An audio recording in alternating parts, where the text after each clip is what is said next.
Nous rendons grâce au Seigneur pour ce moment que nous passons devant sa face. C'est un moment d'action de grâce, mais également nous voulons vous transmettre les salutations de nos bien-aimés frères d'Afrique. Ça fait 3 semaines que nous étions absents, l'évangéliste missionnaire Robert et moi-même. Nous étions partis pour la convention de toutes les églises de la communauté des frères chrétiens. Vous savez que nos églises sont un peu partout dans le monde, en tout cas sur 3 continents, l'Amérique, l'Europe et l'Afrique. Et chaque 2 ans, nous nous réunissons pour une convention des leaders. Et donc les pasteurs, les anciens de toute notre communauté partout se réunissent. Et nous nous sommes rencontrés entre le 7 et le 12 à Cotonou pour une convention, et nous vous remercions pour vos prières. Le Seigneur nous a conduits en toute sécurité. Amen. Et notre retour a été assuré. Amen. Moi je suis arrivé le lundi, l'évangéliste Robert est arrivé le jeudi, et le Seigneur a été avec nous. Non seulement nous avons passé du temps à Cotonou, mais nous sommes revenus à Lomé, où nous avons passé un peu plus d'1 semaine pour moi, 1 semaine pour l'évangéliste, où nous avons soutenu les églises qui étaient au Togo. Et les églises ont été bénies par notre présence. Nous avons eu à célébrer, même à bénir un mariage, à pouvoir même faire un service de baptême. Donc vraiment, c'est une grande bénédiction pour nous personnellement, mais c'est grâce à vos prières. Amen. Vos prières nous ont accompagnés, nous étions vraiment très forts sur le terrain, l'évangéliste et moi. Nous avons vu le Seigneur opérer dans des vies, restaurer des familles, des gens qui ont été touchés par la parole de Dieu. Même à Cotonou, nous avons eu l'évangéliste et moi, à l'hôtel où on était, et les gens ont reçu le Seigneur, les gens ont été gagnés par le Seigneur. Vous imaginez, on est des ambassadeurs pour Christ rayonnant. Partout où nous passons, Christ doit être rayonnant. Et c'est ce qui s'est passé, que ce soit à Cotonou, que ce soit à Lomé, les gens ont reçu Christ, les gens sont réconciliés avec le Seigneur. Et c'est ça qui est notre vie. Notre vie doit être un témoignage. Partout où nous arrivons, Christ doit être glorifié. Il ne faut pas qu'on nous regarde en disant, mais celui-là, est-ce qu'il va à l'église, il ne va pas à l'église? Qu'on voie la Bible pour savoir que nous allons à l'église. Non, notre vie doit témoigner Christ. L'amour que nous avons pour Christ et l'amour que Christ nous a témoigné. C'est ça que nous reflétons, c'est ça que nous partageons autour de nous. Donc vous avez les salutations des églises du Bénin, des églises également de Lomé qui vous saluent. On a eu encore des messages hier, dit saluez plutôt tous les frères et sœurs des églises de France. Et vous êtes dans leur cœur, et aussi sont dans vos cœurs, nous le croyons. Que le Seigneur vous bénisse pour ça. Amen. Alors ce matin, toujours dans le même sens de ce que nous venons de faire, l'action de grâce, et nous continuons de faire, de rendre grâce au Seigneur pour la vie de notre frère Comlan, de notre sœur Daniela, et également pour la vie de l'Église. Nous allons parler d'un thème que le Seigneur m'a mis sur le cœur, c'est repartir à zéro avec Jésus pour berger. C'est le titre d'un cantique. Je vais demander au groupe musical, pour ceux qui connaissent ce cantique, de nous chanter ce cantique avant qu'on ne commence, avant qu'on ne continue le culte. Aujourd'hui, Comlan doit repartir à zéro, mais avec seulement Jésus pour berger. Pareil pour Daniela. Mais pour nous tous qui sommes ici, je ne sais pas pourquoi le Seigneur a permis que tu sois là, que tu sois membre de cette assemblée ou pas. Tu viens là ce matin. Moi, je suis certain que ce n'est pas un hasard. Le Seigneur veut te dire quelque chose. Parce qu'avant le culte, nous avions prié en intercession, nous avons demandé que le Seigneur puisse nous donner une parole, que nous sortions d'ici avec une parole. Certainement, tu auras une parole avant de sortir. Tu auras une parole. Donc, sois attentif. Et nous allons écouter ce cantique. Repartir à zéro.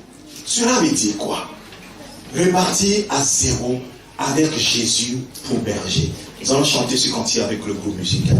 Nous pouvons rester assis, mais écoutez attentivement ce cantique. Tu peux naître de nouveau, tu peux tout recommencer, balayer ta vie passée et repartir à zéro, avec Jésus pour berger.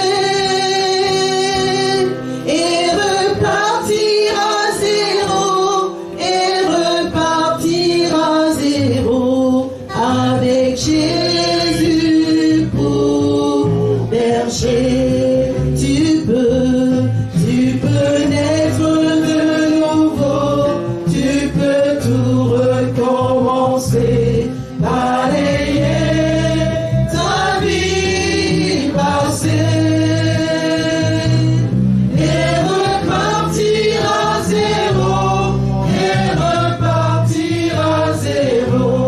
avec Jésus pour berger. Et repartir à zéro,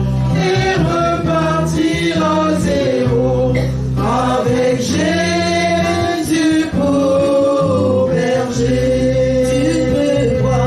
Tu peux boire de cette eau, source de la pureté, source de la vérité. Tu peux boire de cette eau, tu peux boire de cette eau, source de l'éternité. Tu peux boire de cette eau, tu peux boire de cette eau, source de l'éternité. Tu peux être pardonné. Oui, Seigneur, merci à toi.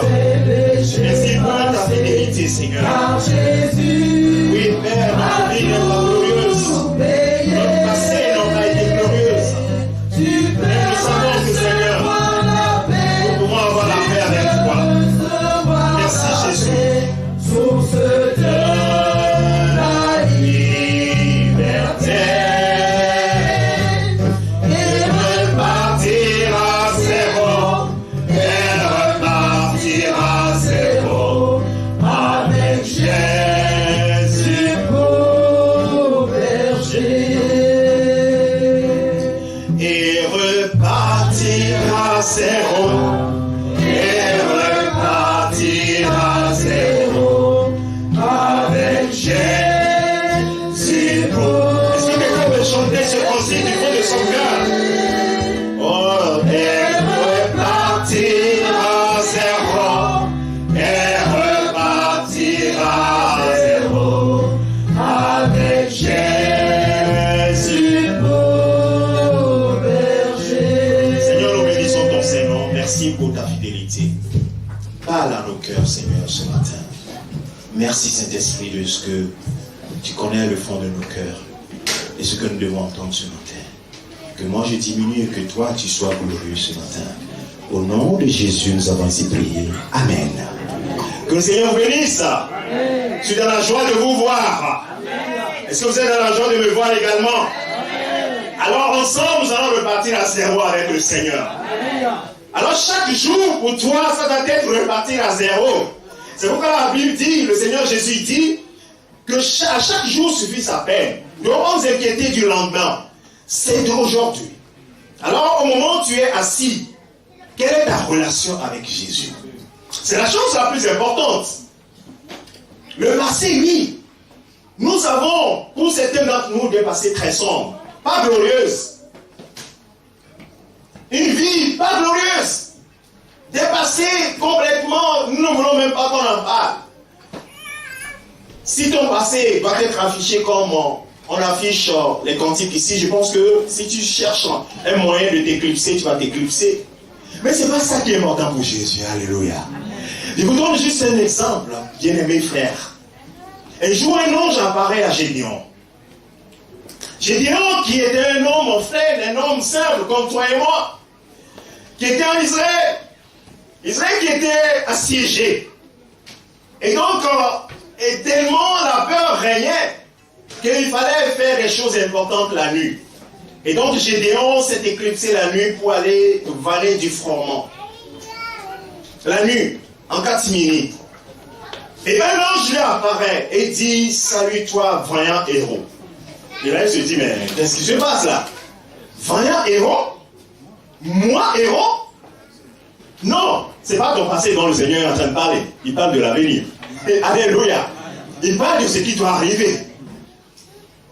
Il dit non, moi je suis le plus petit de ma famille. Même ma famille est la plus petite famille de notre village. Notre village est le plus petit village du pays. Mais comment peux-tu dire vaillant héros? Et oui, Dieu a un regard que nous n'avons pas. Amen. Donc ne te méprise pas. Ça c'est le premier message que je te donne. Ne te méprise pas. Parce que Dieu lui ne te méprise pas. Si Dieu méprisait, il n'enverra pas son fils. La Bible dit qu'il a envoyé son fils pour chercher ce qui était perdu. Il ne l'a pas envoyé pour les gens qui sont en bonne santé, puisqu'il y avait des gens qui étaient riches en esprit. C'est-à-dire, oh, nous n'avons pas besoin de toi. Toi, c'est qui? Le fils du champ-parti, nous n'avons pas besoin de toi. Ils sont riches en esprit. Il avait dit que Jésus n'est pas venu pour ces gens-là. Il est venu pour les pauvres, ceux qui se disent, oh, je ne peux même pas lever le regard. Parce que ma vie est pourrie. Oh, à qui me confierai-je? Qui peut changer mon avenir? Qui peut transformer ma vie? Voilà la question que tu te poses au fond de ton cœur. Même si de l'extérieur tu montres que tout va bien, au fond de ton cœur, tu as cette soif que personne ne peut étancher. Oui, moi aussi j'avais cette soif-là. J'avais cette soif-là. Mais Jésus est le seul qui peut étancher cette soif. Alléluia. Jésus est le seul qui peut étancher cette soif. Et c'est de cela que je veux parler ce matin. Tu peux repartir à zéro avec le Seigneur. Et quand Gédéon a compris que Dieu avait un plan pour lui, alors là, tout change. Il dit, Seigneur, que veux-tu que je fasse? Il dit, va, détruis les idoles de ton père. Et fais ceci, fais cela. Et la Bible dit que Gédéon a fait exactement comme Dieu a commencé par le dire. C'est-à-dire qu'il a pris Jésus, il a pris le Seigneur, ou bien en tout cas l'ange, la parole qui lui était destinée, comme étant son guide. Tout à l'heure, le diacre nous a dit, Jean chapitre 1 dit que au commencement était la parole. Et la parole était avec Dieu. Et la parole était Dieu. Et quand la parole arrive, elle est créatrice. Elle est transformatrice. Et cette parole, Gédéon l'a saisie. Il dit, va faire ceci. Il dit, mais comment je peux faire détruire les idoles de mon père? Il est allé, il a détruit. Il dit, fais ceci, prends des hommes avec toi et tu vas libérer Israël de mendiants. Ah bon, comment je peux le faire? Je serai avec toi. Alléluia. Lorsqu'on a la parole de Dieu pour berger, alors on est rayonnant. Et la victoire est de notre côté. Encore le deuxième message pour toi. C'est le seul berger qui peut nous amener vers des victoires. Vers des victoires. Alors bien aimé, je vais te donner quelques exemples, puisque ce matin, il faut que nous soyons pratiques. Je vais te donner quelques exemples dans la parole de Dieu. Nous allons lire d'abord dans Jean chapitre 8. Une histoire que tu as sans doute déjà entendue. Je vais lire du verset 1 au verset 11 assez rapidement. La Bible dit, Jésus se rendit à la montagne des Oliviers, mais dès le matin, il alla de nouveau dans le temple et tout le peuple vint à lui. S'étant assis, il les enseignait. Donc voilà le contexte dans lequel nous nous trouvons. Jésus est assis en train d'enseigner les gens. Et la Bible dit, alors les scribes et les pharisiens amenèrent une femme surprise en adultère. Ah, la loi est très sévère. Quand on te surprend en flagrant délit d'adultère, alors là tu es lapidé, tu es passible de mort. Qu'est-ce qui va se passer? Alors, verset 5. Moïse dans la loi nous a ordonné, non pas verset 4 d'abord, et la plaçant au milieu du peuple, il dit à Jésus, Maître, cette femme a été surprise en flagrant délit d'adultère. Moïse dans la loi nous a ordonné de la lapider de telle femme. Toi donc, que dis-tu? Ah, c'est un piège, hein? Il disait cela pour l'éprouver, afin de pouvoir l'accuser. Mais Jésus s'étant baissé, écrivait avec le doigt sur la terre. Comme il continuait à l'interroger, il se releva et leur dit, que celui de vous qui est dans le péché, qui est sans péché plutôt, jette le premier la pierre contre elle. Ce matin, mets-toi dans la peau de ceux qui étaient là à côté de Jésus. Une femme a attrapé en flagrant délit d'adultère. Je pense que Pierre et Jean, qui connaissent bien la loi, ils ont dit, oh là là, notre maître est en grande difficulté là. Parce que la loi est claire. Il n'y a pas d'ambiguïté dans la loi. Alors qu'est-ce qu'il va faire? Notre maître est vraiment en grande difficulté. Mais il a toujours une solution. Alléluia. Il dit, vous tous qui êtes là, qui avez des pierres, parce qu'ils étaient prêts. a lapidé cette dame. Il dit, celui d'entre vous qui n'a jamais péché n'a qu'à jeter la première pierre. Et là, tout le monde confie. Vous savez ce qui se passe là? Ça, on est face à sa propre conscience. Et là, c'est pas toi qui vas dire à ton frère, est-ce que tu pêches ou... Chacun doit parler à lui-même. Et là, on ne parle plus à son voisin. Hein. C'est-à-dire qu'il y aura un grand silence. Et chacun, la conscience dit, hé, mon ami, tu n'es pas prêt. Tu sais, hier, là, ce qui s'est passé. Donc, calme-toi. Et donc, comme ce n'est pas quelqu'un d'autre qui te le dit, toi-même, tu comprends et tu te tais. Parce que tu sais ce que tu as fait hier. Tu connais ta vie. Et là, qu'est-ce qui va se passer? Jetant les pierres, on va lire. Il dit, quand il a entendu cela, accusé par leur conscience, verset 9, ils se retirèrent un à un, depuis le plus âgé jusqu'au dernier. Vous savez pourquoi c'est les plus âgés? Les plus âgés, eux, ils ont une histoire derrière eux. Les plus jeunes, souvent, bon, on est un peu plus... Non, voilà. En fait, on étouffe rapidement sa conscience. Mais quand tu vois ton vieux père, là, laisser sa pierre est partie, tu te dis, waouh. Nous, on croyait que... La Bible dit ici que c'est les pharisiens. Est-ce que vous voyez le contexte? Mais c'est les gens qui sont hautement loués par le peuple. Ils avaient des rôles, quand ils passaient, les gens se prosternaient. Le maître est en train de passer. Et ces personnes jettent leurs pierres et commencent par le bousser eux-mêmes. Alors toi, tu n'es pas pharisien, ni scribe. Tu vas te poser la question. Et moi-même? Et donc, la Bible dit du plus âgé jusqu'au dernier, ils sont partis. Et Jésus resta seul avec la femme qui était là au milieu.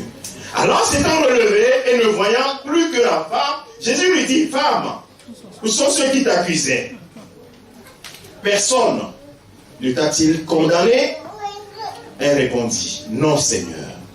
Et Jésus lui dit, j'aimerais que tu prêtes attention à cette phrase de Jésus. Jésus lui dit, je ne te condamne pas non plus. Va et ne pêche plus. Amen. Amen. Aucun message de miséricorde. Quel message d'espérance. Cette dame n'avait pas, en étant jetée dans l'arène, ne pouvait même pas espérer cette sortie. Et que l'on lui dise qu'on t'a pardonné, on ne te condamne pas, mais que tu partes, tu as une deuxième chance. Alléluia. Va et ne pêche plus. Bien-aimé, si tu te trouves à la place de cette femme, quelle sera ta réaction le lendemain de cet événement? Quelqu'un vient te proposer encore un deal. Tu es à la place de cette dame-là, qu'est-ce que tu vas faire?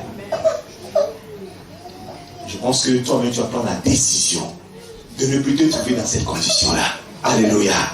C'est ça la rédemption. C'est ça le rachat. C'est comme si tu étais racheté une fois. Et tu te dis, non, maintenant, cette dame, certainement, puisque la Bible ne le dit pas, mais je le crois, que cette dame a dit, à partir de maintenant, je vais repartir à zéro. Amen.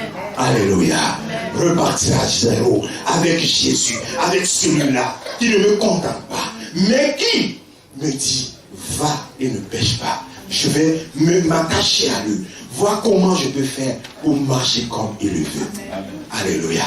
Jésus donne toujours une deuxième chance. Et ce matin, tu es là. Je ne connais pas ta vie d'hier. Je ne sais pas ta vie d'avant-hier. Je ne sais pas même ta vie de ce matin. Mais je sais une seule chose. Mais en rentrant dans ce lieu, cette même parole de Jésus t'est adressée. Je ne te condamne pas. Mais je dis une chose. Va et ne pêche pas. Ne pêche plus. Change de vie. Et repars à zéro avec Jésus. Tu n'as rien à perdre. Tu as quoi à perdre? Tu as quoi à perdre? Cette femme avait tout à perdre dans cette arène-là. Mais là, une autre opportunité lui est adressée. Va et ne pêche plus. Quelle est ta situation ce matin? Repartir à zéro avec Jésus. Bien aimés, nous tous, comme souvent on entend dire, nous tous, nous adorons Dieu, nous connaissons Dieu, et Dieu nous aime tous, nous sommes tous les enfants de Dieu. Bien aimé, ces paroles-là, que ces paroles ne sortent pas de ta bouche. Tu es en train de tout faire comme ça, c'est pour rien. Tu sais que nous ne sommes pas tous les enfants de Dieu. Tu le sais. Tu as conscience de Dieu que nous ne sommes pas tous les enfants de Dieu. Nous sommes tous les créations de Dieu. C'est sûr. Nous sommes tous créés par Dieu. Mais nous ne sommes pas tous les enfants de Dieu. Parce que les enfants de Dieu, les caractéristiques sont données par la Bible. Ceux qui sont conduits par l'Esprit de Dieu sont fils de Dieu.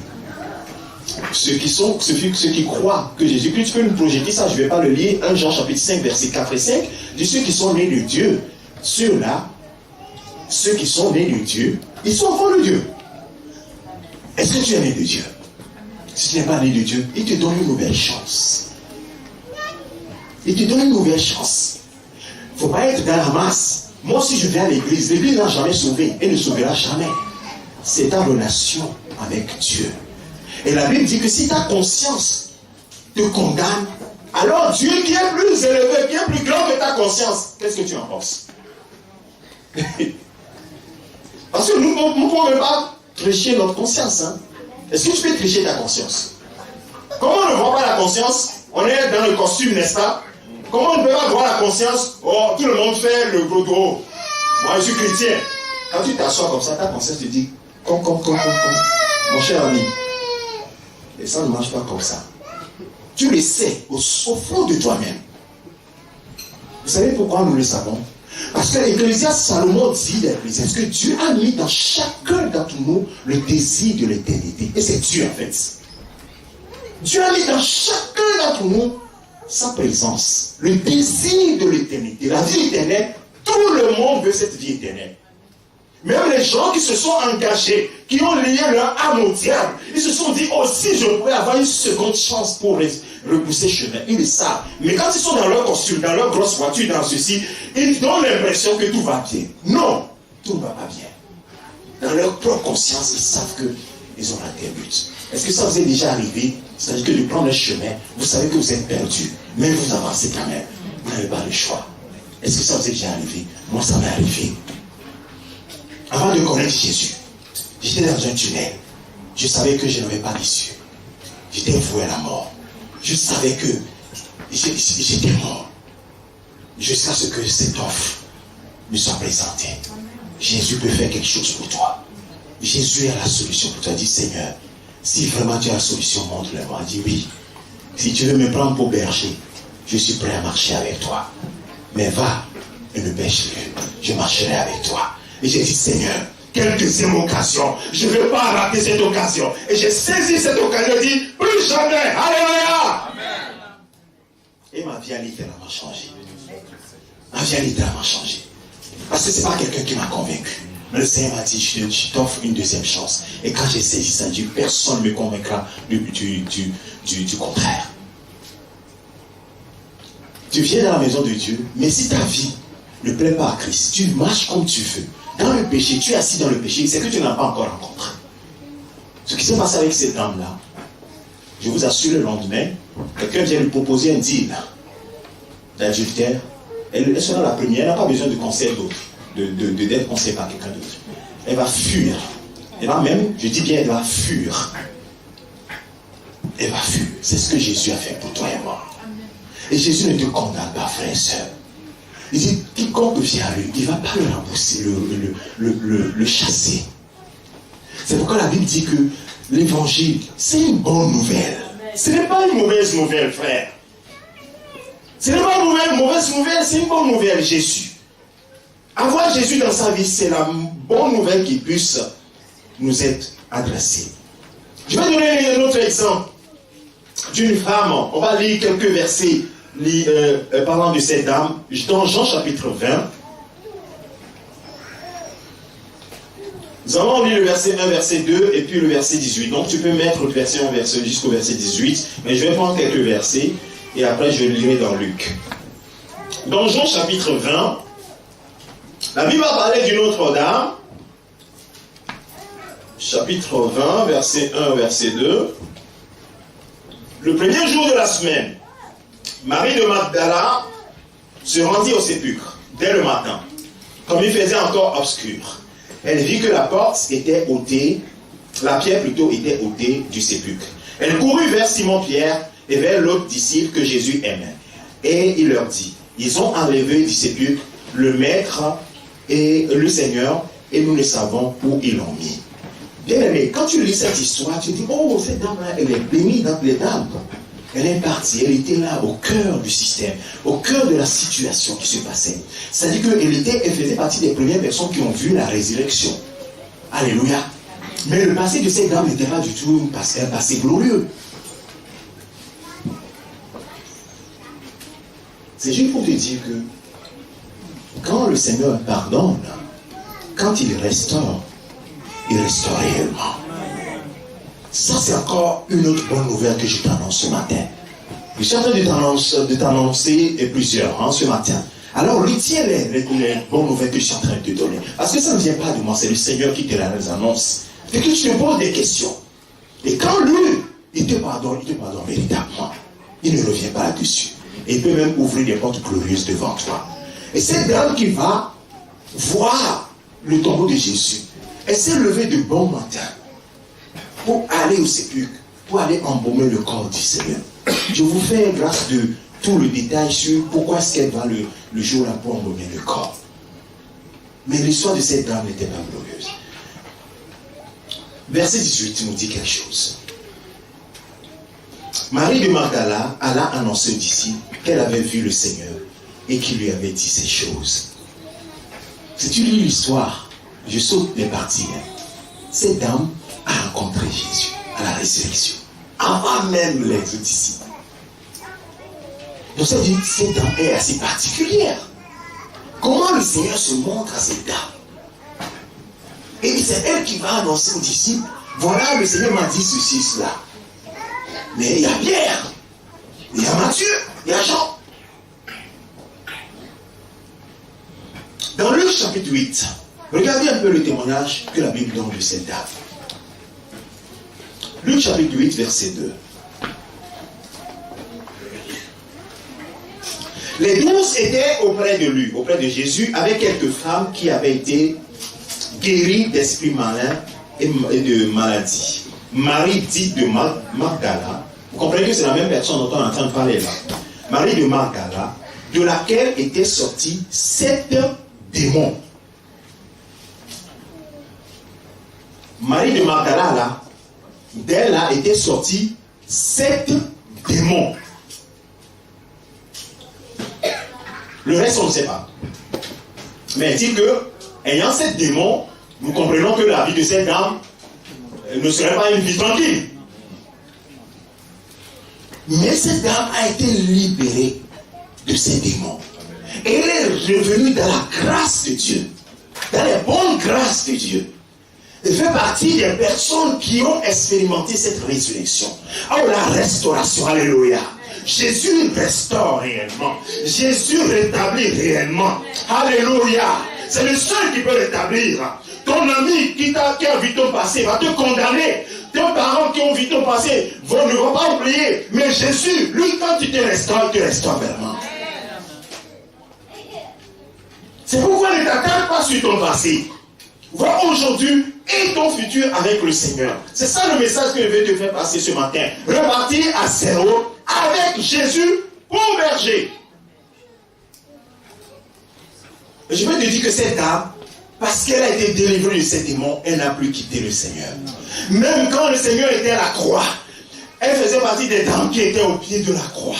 Elles ont assisté à tout. Elles suivaient même le cortège de Jésus avec la croix, allant dans les rues de Jérusalem, être humiliée. Elle était là en train de se frapper la poitrine, en disant non, celui qui m'a délivré. Mais comment on peut l'humilier ainsi? Lui m'a accordé une deuxième chance. Il m'a donné un avenir et de l'espérance. Et vous êtes en train de briser son corps ainsi. Elle aimait le Seigneur, parce que le Seigneur lui a donné une deuxième chance. Est-ce que ce matin tu es prêt à aimer le Seigneur comme jamais? Tu sais, l'amour, ça ne se décrète pas. L'amour procède du cœur. Ça ne se décrète pas. Si tu sais ce qu'il a fait pour toi, tu vas l'aimer par-dessus tout. Qu'est-ce que Jésus a fait pour toi? Peut-être qu'il ne t'a rien fait dans le passé, mais ce matin, il veut changer ton avenir, te donner un avenir et de l'espérance. Il y a possibilité d'avoir de l'espérance avec lui. Il y a une autre personne qui a expérimenté cela avec le Seigneur. Jésus-Christ. Luc chapitre 19, verset 2. Je vais finir bientôt. Verset 2 au verset 8. Luc chapitre 19. Est-ce que le Saint-Esprit te dit quelque chose dans ta conscience ce matin? Parce que c'est dans notre conscience qu'il nous parle. Et dans cette conscience, on ne peut pas se tromper. Celui qui est à côté de toi ne sait pas ce qui se passe en toi. Mais dans ta conscience, qu'est-ce qu'il te dit? Écoute juste. Ce n'est pas toi-même, c'est Jésus qui te parle. Il dit, mon fils, ma fille, tu peux repartir à zéro. Tu peux te réconcilier avec Jésus-Christ. Jésus étant entré à partir du verset 2, et voici un homme riche, appelé Zachée, chef des publicains, cherchait à voir qui était Jésus. Les publicains, c'était des gens qui avaient collaboré avec les Romains qui ont assiégé donc Israël. Et donc, ils n'étaient pas bien vus. Ils collectaient les impôts, ainsi de suite. Et donc, ils n'étaient pas bien vus. Mais il ne pouvait y parvenir. Il dit, il cherchait à voir qui était Jésus. Mais il ne pouvait y parvenir à cause de la foule, car il était de petite taille. Il courut en avant et montant sur un sycomore pour le voir, parce qu'il devait passer par là. Alors Jésus fut arrivé à cet endroit et leva les yeux et lui dit. Quand les gens lèvent les yeux et voient Zachée, d'habitude ils disent voleur, criminel, collaborateur des méchants. Mais cette fois-ci, quelqu'un va lever les yeux et va lui dire quelque chose de différent. Jésus va lever les yeux et lui dit, Zachée, hâte-toi de descendre, car il faut que je demeure aujourd'hui dans ta maison. Alléluia. Oh, tu es précieux à Jésus là. C'est pourquoi je disais tout à l'heure, ne te méprise pas. Les gens veulent te mépriser, mais Jésus ne te méprise pas. Il est venu chercher ce qui est perdu. Ce qui est malade, il est venu pour restaurer. Les gens veulent te mépriser, les gens peuvent dire n'importe quoi sur toi, que ta vie est mauvaise, ainsi de suite. Aujourd'hui, tu peux prendre la décision de repartir à zéro. Et là, vous voyez une chance qui s'adresse, qui est ouverte devant Zachée, dit, descends. Celui qui passait de lieu en lieu faisant des miracles, guérissant des malades, tout cela, et le peuple le louait hautement, celui-là jette le regard sur celui qui est mauvais. Et il lui dit, hâte-toi de descendre, aujourd'hui je vais demeurer chez toi. Pas que je vais juste venir te saluer et puis partir, je vais demeurer chez toi. Oh, quelle grâce, alléluia! Et ce matin, Jésus dit, je vais demeurer chez toi. Est-ce que tu acceptes cette offre de Jésus-Christ ce matin? C'est une offre. Tu as le droit de refuser. Mais je te conseille de l'accepter. Parce que ça va changer littéralement ton avenir.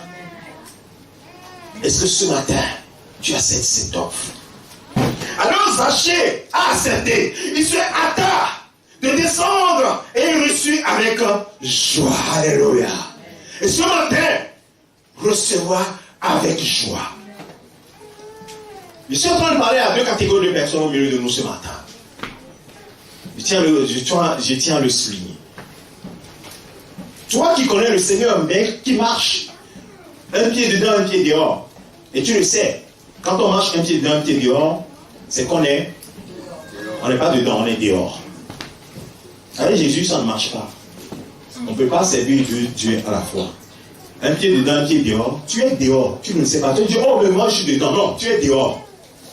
Tu es dehors. Donc, à cette personne-là, le Seigneur te demande, réconcilie-toi. C'est maintenant, c'est pas demain. C'est pas après-demain. C'est aujourd'hui, avant de sortir de ce lieu. Accepte cette offre. Avec joie. Toi, peut-être qui n'as jamais eu vraiment de relation avec Jésus, il t'offre cette opportunité. Saisis-moi et accepte-moi chez toi avec joie. Parce qu'il dit quoi? Je suis à la porte de ton cœur. Je suis en train de frapper. Apocalypse chapitre 3, verset 20.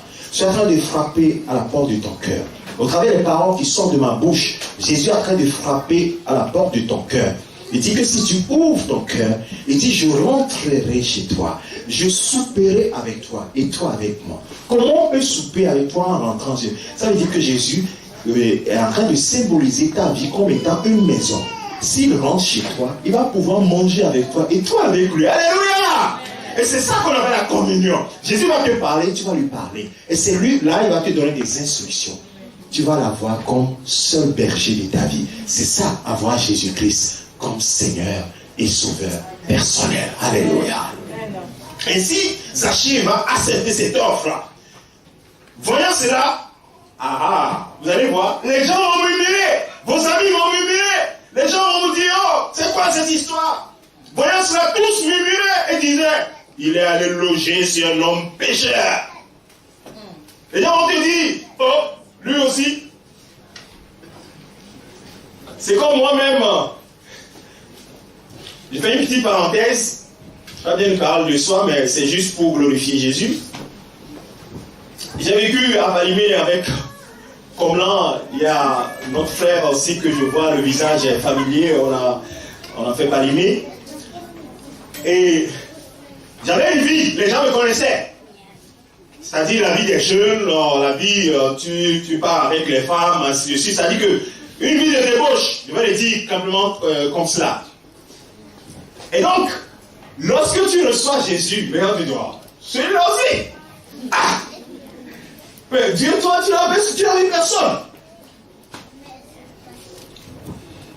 Et donc, je suis revenu dans cette même ville pour travailler. Mais entre-temps, j'ai accueilli Jésus avec joie dans ma vie. Comme ça, chez moi. Et j'ai commencé à souper avec lui, avec moi. Avec une communion extraordinaire. Et j'arrive dans cette ville-là pour travailler. Donc les gens qui me voyaient, comme nous, on est des vrais chrétiens, lui, on les connaissait. Mais entre-temps, Jésus est passé par là. Alléluia. Les gens peuvent avoir des idées sur toi. C'est pourquoi si aujourd'hui, et là même, aujourd'hui même, avant de sortir d'ici, je te réconcilie avec le Seigneur, les gens le soir, l'après-midi, les gens vont te mépriser. Mais ce qu'ils auront ignoré, c'est qu'entre-temps, avant midi, tu t'es réconcilié avec Jésus. Alléluia. Et c'est ça la différence. Et j'étais parti dans une campagne d'évangélisation dans cette ville-là. Et comme je savais que les gens avaient une image négative de moi, donc je me suis mis derrière, dans le coin. Alléluia. Je me suis mis derrière et dit, Seigneur, mais j'ai adressé une prière à mon Dieu dans le secret de ma vie. J'ai dit, cet homme qui prêche, oh Seigneur, dans le secret de ma vie, avec ma femme, tu nous disais quelque chose, tu me dis quelque chose, je communie avec toi. Mais cet homme, je ne l'ai jamais vu, m'a jamais vu. Seigneur, dis-lui quelque chose pour moi, publiquement, pour me confirmer ce que tu me dis en secret. Peut-être que nous pourrons nous tromper. Personne ne savait, je suis le seul à savoir quelle prière j'ai fait.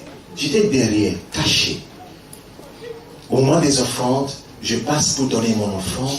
Je suis sûr que les gens avec le regard disent, oui bon, eux là, on les voit, mais leur vie n'a jamais changé. Peut-être qu'ils ont dit des choses, je ne sais pas, peut-être qu'ils se continuent.